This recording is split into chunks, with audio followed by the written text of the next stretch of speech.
ان کا اوسط رد عمل کا وقت تقریباً 800 ملی سیکنڈ تھا، یعنی 1 سیکنڈ سے بھی کم۔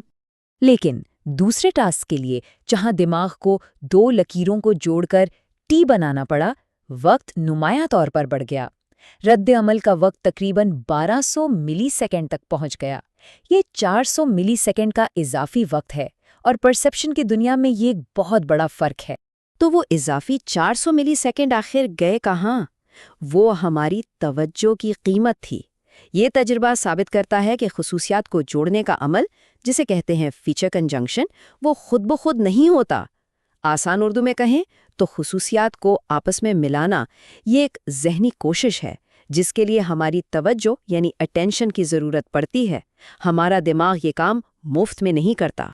اب تک ہم ادراک کو نیچے سے اوپر جاتے ہوئے دیکھ رہے تھے، چھوٹے ٹکڑوں سے بڑی تصویر تک، لیکن کیا یہ ہمیشہ ایسے ہی کام کرتا ہے؟ کیا ہمارا علم اور ہماری توقعات بھی اس عمل پر اثر انداز ہوتی ہیں؟ اب ہم سیڑھی کے تیسرے قدم پر ہیں، جہاں ہم ادراک کی سب سے طاقتور قوتوں میں سے ایک سے ملیں گے، جسے کہتے ہیں کانٹیکسٹ یا سیاق و سباق۔ ذرا اس سلائیڈ پر موجود تصویروں کو غور سے دیکھیں۔ اوپر والی قطار میں کیا نظر آ رہا ہے؟ شاید جانور۔ اب نیچے والی قطار کو دیکھیں۔ اب وہی شکل کیسی لگ رہی ہے؟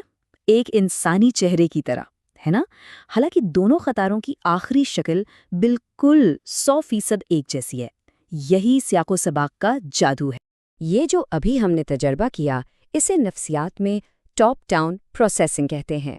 اس کا سیدھا سا مطلب یہ ہے کہ دماغ صرف آنکھوں سے آنے والی معلومات پر انحصار نہیں کرتا، بلکہ ہمارا پچھلا علم اور توقعات، یعنی اوپر کی معلومات، نیچے آ کر ہمارے ادراک کی رہنمائی کرتی ہیں۔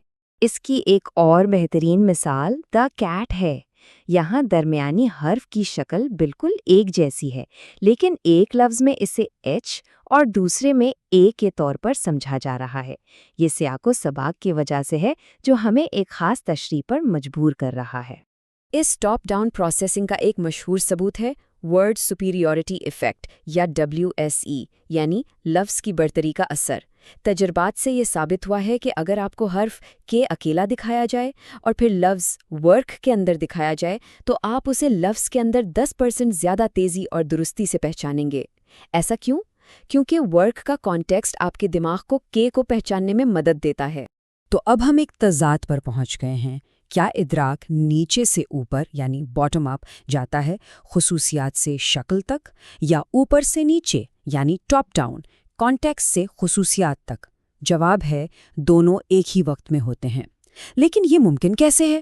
آئیے ایک ایسے ماڈل کو دیکھتے ہیں جو اس پیچیدہ رقص کی وضاحت کرتا ہے۔ یہ ہے مکلیلینڈ اور رومل ہارٹ کا مشہور پیرالل ڈسٹریبیوٹڈ پروسیسنگ یا PDP ماڈل، یعنی متوازی تقسیم شدہ پروسیسنگ۔ یہ دیکھنے میں پیچیدہ لگ سکتا ہے، لیکن اس کا بنیادی خیال بہت سادہ ہے۔ اسے ایک 2 طرفہ ہائی وے کی طرح سمجھیں۔ معلومات ایک ہی وقت میں نیچے سے اوپر یعنی خصوصیات سے حروف اور الفاظ تک، اور اوپر سے نیچے یعنی الفاظ سے حروف اور خصوصیات تک سفر کرتی ہے۔ آئیے اسے ایک آسان خاکے سے سمجھتے ہیں۔ جب آپ لفظ ورک دیکھتے ہیں تو لکیریں WORK کو ایکٹیویٹ کرتی ہیں۔ یہ حروف مل کر لفظ ورک کو ایکٹیویٹ کرتے ہیں، لیکن اصل جادو اب شروع ہوتا ہے۔ جیسے ہی ورک کا لفظ دماغ میں ایکٹیویٹ ہوتا ہے، یہ واپس نیچے سگنل بھیج کر WOR اور K کے حروف کو اور بھی مضبوط کر دیتا ہے۔ یہی وجہ ہے کہ لفظ کے اندر حرف کو پہچاننا آسان ہو جاتا ہے۔ کسی بھی نیورل نیٹ ورک کے کچھ بنیادی اجزاء ہوتے ہیں۔ نوڈز کو آپ ٹیم کے کھلاڑی سمجھ لیں، جیسے حروف یا الفاظ۔ لنکس ان کے درمیان رابطے ہیں۔ ایکسائٹیٹری لنکس حوصلہ افزائی کی طرح ہیں۔ ایک نوڈ دوسرے کو کہتا ہے تم صحیح ہو۔ انہیبیٹری لنکس تنقید کی طرح ہیں۔ ایک نوڈ دوسرے کو کہتا ہے نہیں تم غلط ہو۔ اور لرننگ رول تجربے سے سیکھنے کا عمل ہے، جس سے یہ رابطے وقت کے ساتھ مضبوط یا کمزور ہوتے جاتے ہیں۔ اب تک ہم نے دیکھا کہ یہ اصول ایک لفظ یا چیز کو پہچاننے پر کیسے لاگو ہوتے ہیں۔ اب ہم آخری اور سب سے پیچیدہ مرحلے پر ہیں۔ کیا یہی اصول پوری تقریر اور جملوں کو سمجھنے میں بھی ہماری مدد کرتے ہیں؟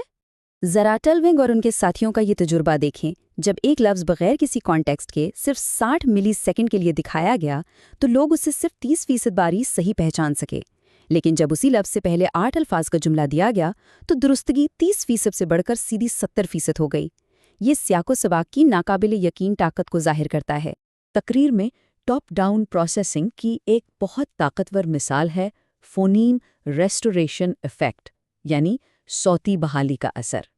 یہ ادراک کا ایک ایسا مظہر ہے جہاں سننے والے ان فونیمز یعنی آواز کی چھوٹی اکائیوں کو بھی سن لیتے ہیں جنہیں کسی جملے سے ہٹا کر کسی غیر تقریری آواز سے بدل دیا گیا ہو۔ وارن اور وارن کا یہ کلاسک تجربہ تو واقعی دماغ گھما دینے والا ہے۔ سننے والوں کو جملہ سنایا گیا، "It was found that the eel was on the axle." اصل میں لفظ ویل سے W کی آواز ہٹا دی گئی تھی، لیکن چونکہ جملے کے آخر میں ایکسل کا ذکر تھا، ہر کسی نے ویل ہی سنا۔